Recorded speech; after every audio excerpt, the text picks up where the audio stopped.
Alright guys, so we are here at Ocean City, Maryland. It is 7:06 p.m. We've got the first rod tossed out in the surf today. Yet again, we are here down in Ocean City, Maryland for the second rendition of Multispecies Madness.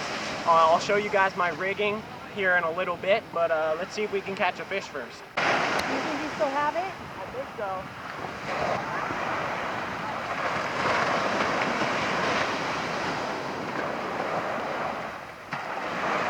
That is a sea trout. Alright, so this is actually a new species for me. A spotted sea trout is the name that I know them by. They have tons of other names as well. I'll put the actual, most official name up on screen right now. But that is a new species for me. Our very first fish of the trip. So upon later inspection of this fish that I just caught, it actually ended up being what's known as a weak fish or a gray trout. They're very close relatives to the speckled sea trout, but as you can see, the speckling that's on the body does not continue onto the tail, which indicates it's a weak fish, whereas on speckled trout, the speckling would be all the way down to the tail fin. Well, I forgot to show you my rigging while I was out there on the beach, so I'm just going to do it now.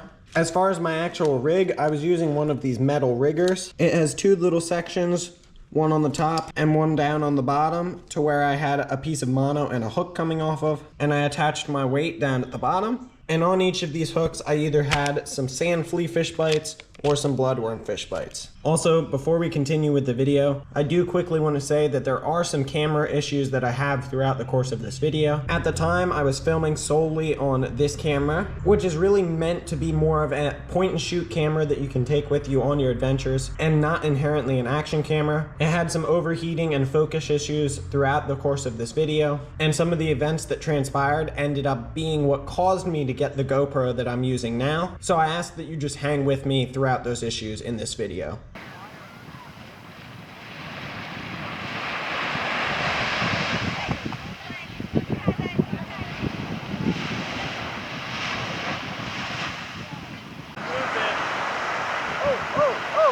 Alright guys, well I did not have the camera rolling. I was casting around a little spoon, got a little snapper bluefish. I'm gonna actually keep this guy and cut him up for bait.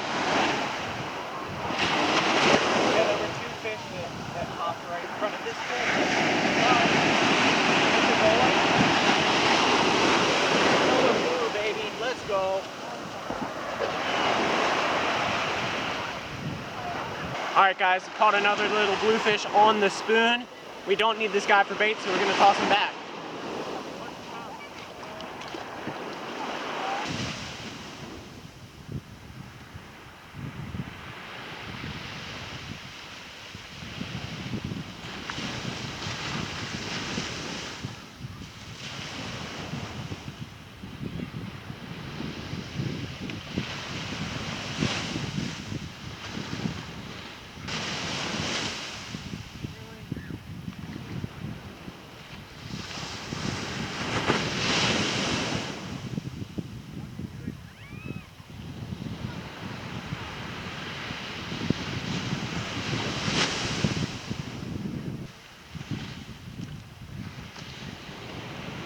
Well, there we are. I thought that was like a skate or something.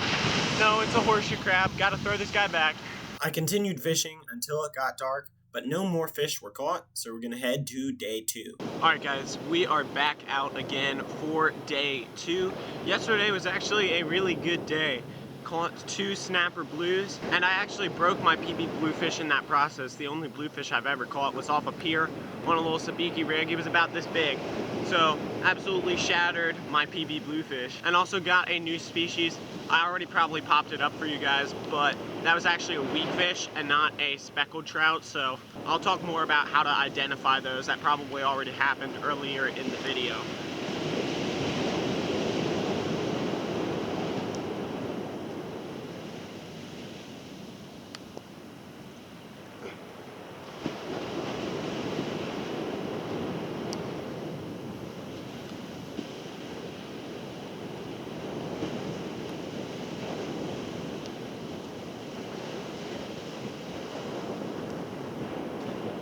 But as you can see, I already got the first rod tossed out, and as I was doing the intro, little spot.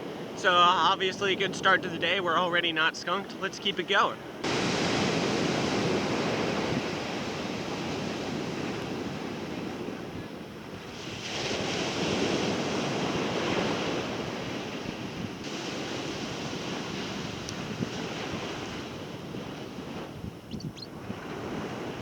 Alright guys, so a quick update for you. I did throw around the spoon a little bit more to see if any mackerel or bluefish were active, and I did not even get a bite.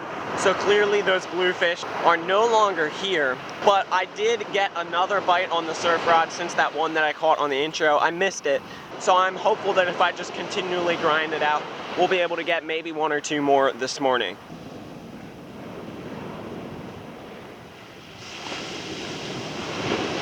So I'm gonna quickly talk over how I actually set up my rod and reel and do my cast to get maximum distance. I mentioned this in previous saltwater fishing videos. You don't always need max distance. In fact, you almost never do. But I always cast as far as I can and bring it back in gradually to make sure that I cover as much area as I can and figure out where those fish really are. So the very first thing you're going to want to consider is your line. You want as thin of a diameter as possible while having the strength requirement that you desire. What that means is you're probably wanting braid to a leader. Braid has a thinner diameter. Next up is your weight. You want to pick a weight heavy enough to load up the rod, but not too heavy that it gets out of control and is just flexing all the way down into your blank. For this particular rod here, the sweet spot is about 3, which is what I have on, and that keeps me on the bottom pretty well right now, and it maxes out around 4. And one of the key things you want to consider is, let's say I needed 5 ounces, but this rod maxes out at 4. By the way, this is a Shakespeare Alpha medium power. It would actually be preferable to go down in weight and just constantly have to maintain slack than to overdo the weight and mess up your cast. Just something to keep in mind. Now when we actually get down to casting, there are a variety of techniques that you can use, but this is just the one that has gotten me the furthest distance. You're going to want to reel up your line so it's about 1/3 of the length of your total rod length. You want to put your rod behind you with the bait hanging. Then you want to take a couple steps and hop into the cast and do a momentum transfer. That will get your rod tip going as fast as possible, put a good bend in that rod, and really send the bait out there. And here is a full speed example.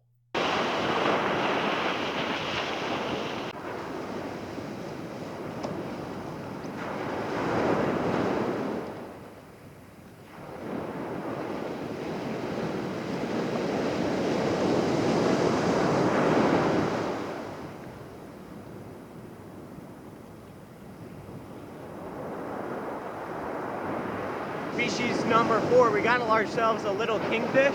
I actually believe this is a southern kingfish. I will double check that after I take a picture.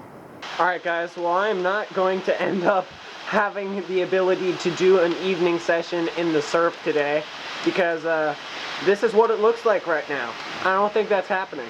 We are back out again for day 3 of the Ocean City, Maryland trip. I've got my rod tossed out there. We're working with the same techniques as yesterday, except on the bottom hook of my high-low rig, I'm going to be putting some of that cut bluefish once it thaws out instead of the fish bites.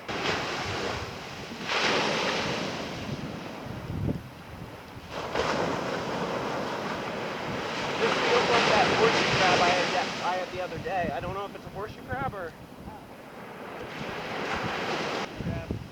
What the heck? Hey, that's good.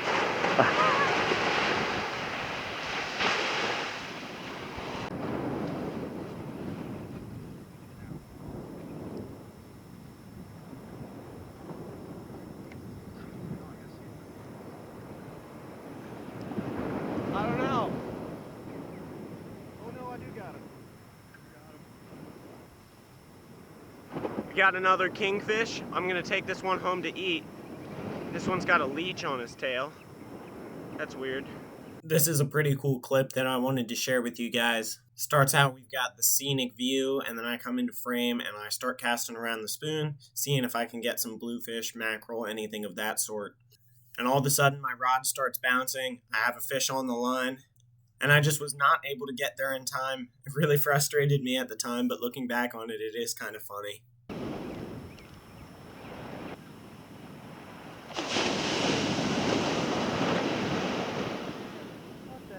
Got another king off camera. These guys just don't want to stay still. There he is.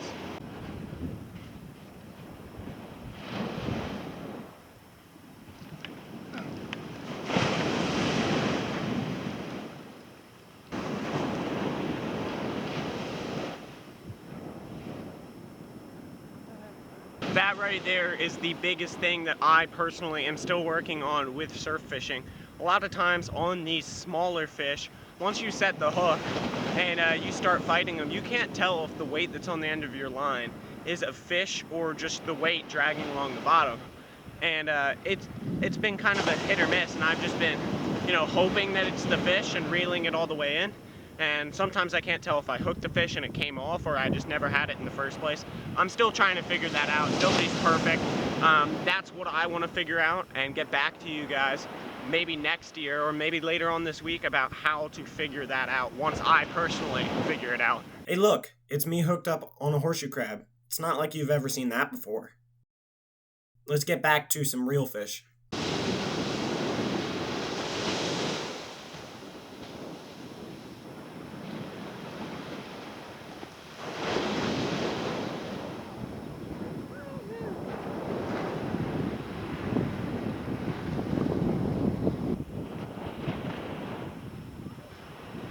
Alright guys, so upon further inspection, this is the one that we just caught, and this is the one that we caught first. The one that I caught off camera did not get the fight on camera. This is actually a northern. So the way you can tell is they have these little mottling patches. Sometimes they'll be shown as stripes, whereas the other two don't. So these two are southern kingfish, and this one is a northern. So we actually have 5 species on the board. Please note that this is not a surefire way to actually identify these fish. There are more legitimate ways, like looking at the length of their spine and their dorsal area. And southern kingfish can show some mottling in certain areas. However, generally, I've never found a southern kingfish in this area that has the mottling, so it's a pretty easy way to tell whether it's a southern or northern when we're looking at the Ocean City area. After the morning surf fishing session, I went over to the Fenwick Bait and Tackle shop to restock on some fish bites. It's a super cool little shop, lots of people in there who have lots of knowledge, and I really wanted to highlight it in this video.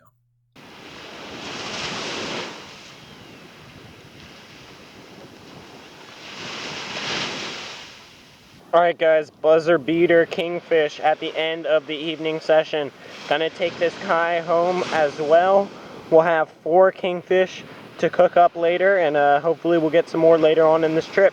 After catching that kingfish, I packed it up and started to head home, but before I left, I got to see the school fireworks show, which was an awesome way to end the night. Let's head into the next day of fishing.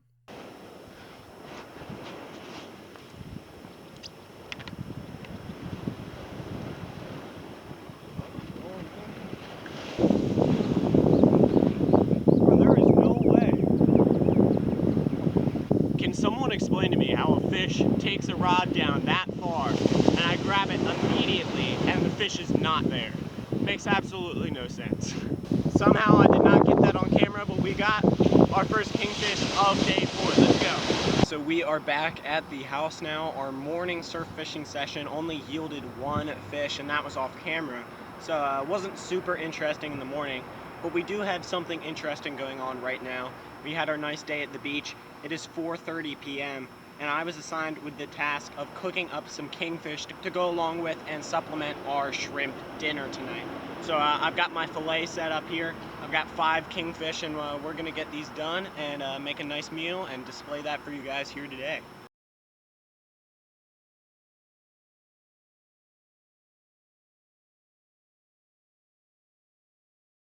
Alright guys, so we have the kingfish fillets here. I have them dried off. I'm going to make sure that I get all the pin bones removed, and then we're going to start working on the actual recipe.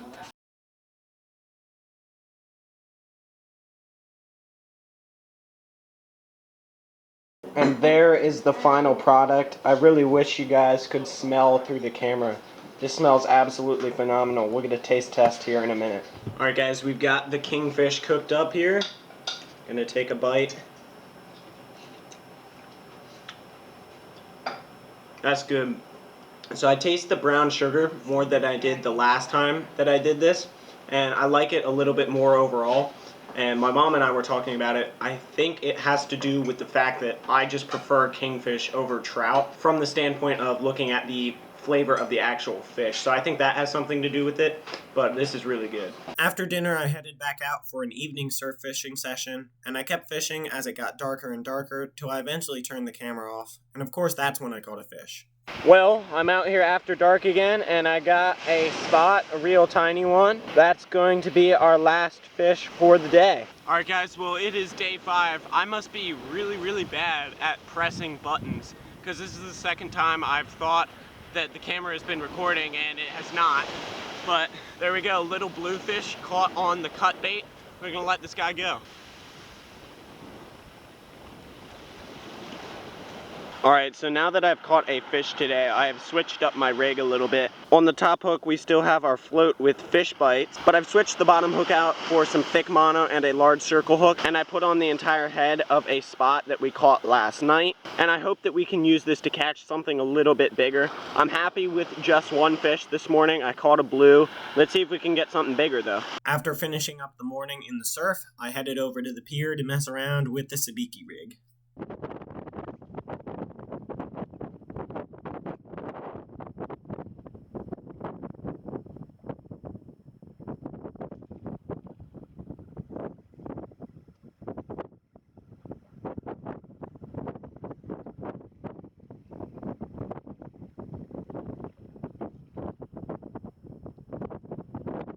Alright guys, another new species for the trip. We got ourselves a little croaker. I'm going to toss him back. He is not keeper size, and after cooking up all those kingfish last night, I'm pretty sure I'm not keeping anything the rest of the week.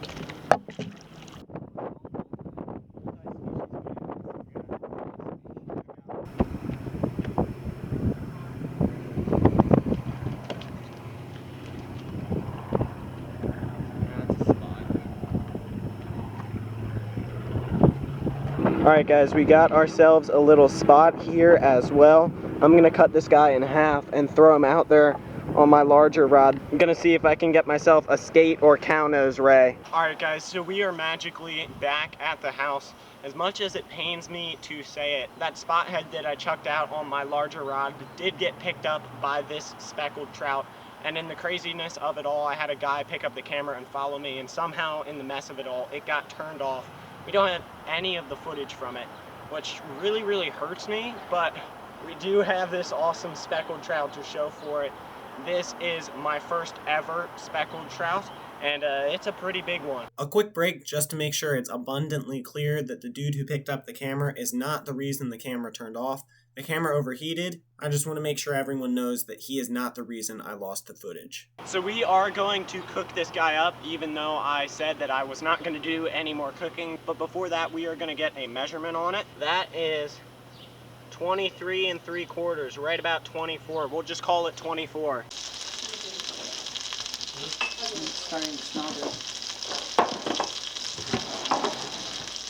So I have the first piece of speckled trout. I cooked it up the same way we did those kingfish last night, and I'm going to give it my first ever taste.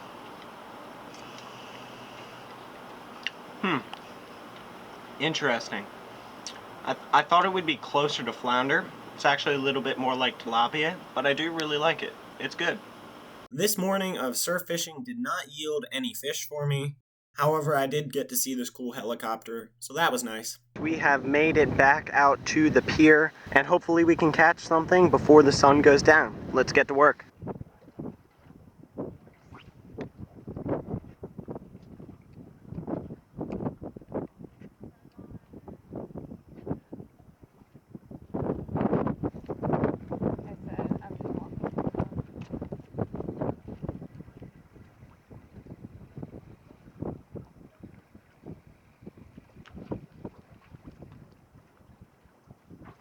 No surprise there, just a little spot, but yet again we are going to use this guy as bait, and hopefully if we catch something we can get it on camera this time. After that, I ended up turning off the camera. There were two young gentlemen on the pier who wanted to learn how to fish, so I decided to help them out. And after casting out the rod for them and showing them how to use the speaky rig, they ended up catching an inshore lizardfish. And since I was helping them out with casting, I ended up counting it as a new species and catch for myself as well. I then decided to show them how to cast so they could catch some individual fish. And this is Caleb's first ever cast by himself.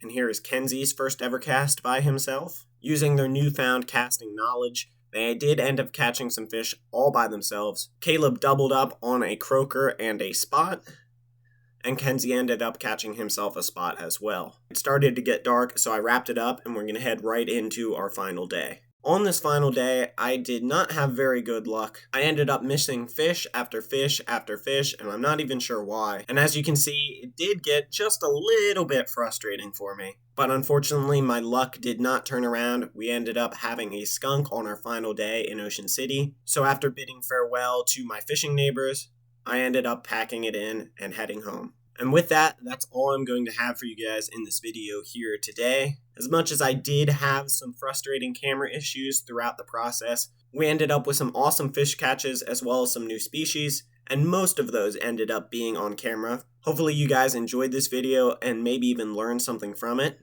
If you did, make sure to hit the like button and possibly think about subscribing if you haven't, because I have plenty more informational and educational outdoor content just like this coming your way real soon. As always, thank you for watching, God bless, and we'll see you next time.